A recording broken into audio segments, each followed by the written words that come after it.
11 మున్సిపాలిటీల్లో చైర్పర్సన్లు, వైస్ చైర్పర్సన్లు కాసేపట్లో జరగనుంది. వివిధ కారణాలతో వాయిదా పడిన మున్సిపాలిటీల్లో ఎన్నిక ప్రక్రియ జరగనుంది.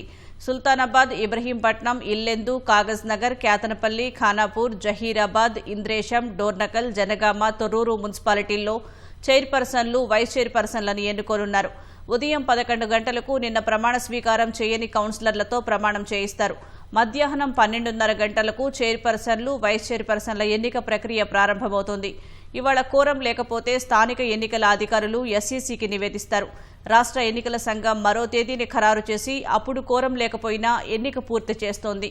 నిన్న పలుచోట్ల తలెత్తిన గందరగోళ పరిస్థితులు దృష్టిలో పెట్టుకుని తగిన బందోబస్తు చర్యలు చేపట్టాలని పోలీసులకు రాష్ట్ర ఎన్నికల సంఘం తెలిపింది. ఎన్నికైన మేయర్లు, డిప్యూటీ మేయర్లు, కార్పొరేటర్లు, మున్సిపల్ చైర్పర్సన్లు, వైస్ చైర్పర్సన్లు, కౌన్సిలర్లకు విధులు, బాధ్యతలు, అధికారాలు, పాలనా నిర్వహణపై త్వరలో శిక్షణ ఇచ్చేందుకు రాష్ట్ర పురపాలక శాఖ ఏర్పాట్లు చేస్తోంది.